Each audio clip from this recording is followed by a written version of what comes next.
রোজা অবস্থায় মুখ ধুতে গিয়ে কিংবা কুলি করতে গিয়ে অনিচ্ছাকৃতভাবে যদি ভিতরে পানি চলে যায়, তাহলে আমাদের রোজা ভাঙবে কিনা? রোজা অবস্থায় যদি কুলি করতে গিয়ে অথবা মুখ ধুতে গিয়ে ভেতরে যদি পানি চলে যায়, তাহলে আমাদের রোজা ভাঙবে কিনা, এই বিষয়ে আজকে আপনাদের সাথে ইনশাআল্লাহ আলোচনা হবে। আসুন সংশ্লিষ্ট বিষয়ে কোরআন এবং হাদিসের যেই নির্দেশনা আছে তা জেনে নেওয়া যাক। সুপ্রিয় দর্শক, ইসলাম মানবতার ধর্ম, ইসলাম রহমতের ধর্ম এবং ইসলাম মানুষের জীবন ঘনিষ্ঠ প্রতিটি বিষয়ের বর্ণনা সমৃদ্ধ একটি ধর্ম। এখানে আপনি কি করবেন, কিভাবে করবেন, কোন সময় করবেন, কখন করবেন, প্রতিটি প্রশ্নের উত্তর পুঙ্খানুপুঙ্খানুভাবে প্রদান করা হয়েছে। আজকের যে প্রশ্নটি, এটি ঈমানদার বান্দাদের জন্য খুবই গুরুত্বপূর্ণ একটি প্রশ্ন এবং সচরাচর রোজা রাখা অবস্থায় এই পরিস্থিতির সম্মুখীন আমরা অনেকেই হয়ে থাকি। রোজা রাখা অবস্থায় অজু করতে গেলাম, অথবা মুখ ধুতে গেলাম, অথবা কুলি করলাম, অথবা নাকে পানি দিলাম। ঠিক এমন সময় বিপত্তি দেখা দেয় যে 1 ফোঁটা 2 ফোঁটা পানি গলার ভিতরের দিকে চলে যায়। তো এই অবস্থায় আমাদের অনেক ঈমানদার ভাই, অনেক রোজাদার ভাই পেরেশান হন, চিন্তিত হয়ে পড়েন যে আমার রোজাটি ভেঙে গেল কিনা। প্রিয় দর্শক, আমাদের অনেক বেশি বিচলিত হওয়ার কারণ নেই, কারণ এই ক্ষেত্রে ইসলামের নির্দেশনা হচ্ছে কোনো ব্যক্তির এই কাজটি যদি ভুল ক্রমে হয়, অর্থাৎ তার মুখ দিয়ে যখন পানিটা ভিতরে চলে গেল, মুখ ধোয়ার সময় কিংবা কুলি করার সময় অথবা নাকে পানি নেওয়ার সময়, তাহলে দেখতে হবে ওই সময়টিতে তার রোজার কথা স্মরণ আছে কিনা। যদি রোজার কথা স্মরণ থাকা অবস্থায় মুখ ধুতে গিয়ে, কুলি করতে গিয়ে কিংবা নাকে পানি নিতে গিয়ে গলার ভিতরে যদি পানি চলে যায়, তাহলে তার রোজাটি ভেঙে যাবে।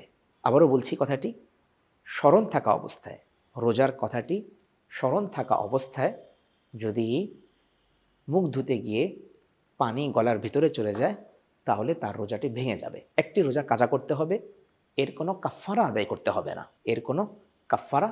হবে না, শুধু একটি রোজা কাজা করলেই হবে। পক্ষান্তরে যখন সে মুখ ধৌত করছে, কুলি করছে কিংবা নাকে পানি দিচ্ছে, আর এই অবস্থাতেই গলার ভিতরে পানি চলে গেল, কিন্তু তার রোজার কথাটি মনে ছিল না, যে সে যে রোজাদার এই বিষয়টি তার মনে ছিল না, এই অবস্থায় যদি গলার ভিতরে পানি যায়, তাহলে তার রোজা ভাঙবে না, রোজাটি ভাঙবে না এবং তাকে কাজাও করতে হবে না, সে এভাবেই তার রোজাটা কন্টিনিউ করবে। আমরা আবারও পরিষ্কার করে বলছি, আমাদের গলার ভিতরে যদি অনিচ্ছাকৃতভাবে পানি চলে যায়, এই অনিচ্ছাকৃতভাবে পানি চলে যাওয়ার সময় দুটি অবস্থা হতে পারে।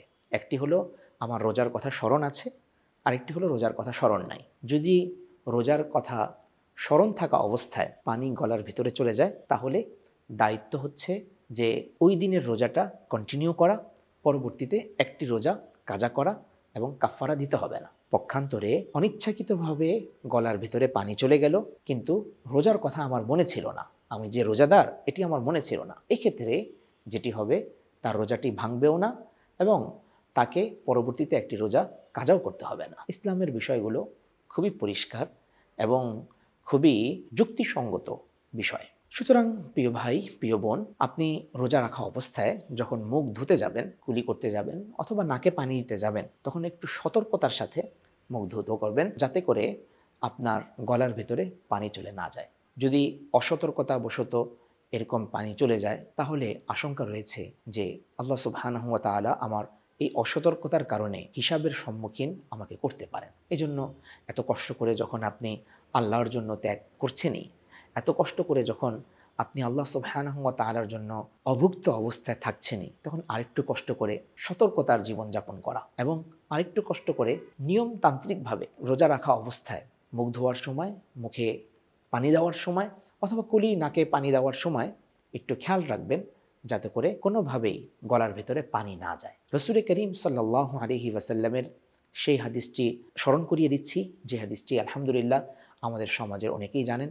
কোনো ব্যক্তি যদি অনিচ্ছাকৃতভাবে খেয়ে ফেলে অথবা পান করে ফেলে রোজা রাখা অবস্থায়, তাহলে এটা তো আল্লাহ সুবহানাহু ওয়া তাআলাই তাকে খাইয়েছেন, বিধায় তার দায়িত্ব হচ্ছে রোজাটাকে কন্টিনিউ করা, রোজাটাকে পরিপূর্ণ করা। রমজান মাসে এই প্রশ্নগুলো আমাদের কাছে বেশি বেশি এসে থাকে, কিন্তু আমাদের দায়িত্ব হচ্ছে রমজানের ভেতরে এবং রমজানের বাইরে সবসময় এই বিষয়ে মাসলা মাসাইলগুলো জানা উলামায়ে কেরামের কাছে, আমাদের উলামায়ে কেরামের সান্নিধ্যে যাওয়া এবং বইপত্র পড়ে, নির্ভরযোগ্য বইপত্র পড়ে এই মাসলাগুলো সম্পর্কে অবগত হয়ে যাওয়া। আল্লাহ সুবহানাহু ওয়া তাআলা আমাদেরকে সেই তৌফিক দান করুন, সুন্দরভাবে রোজাগুলো রাখার তৌফিক দান করুন।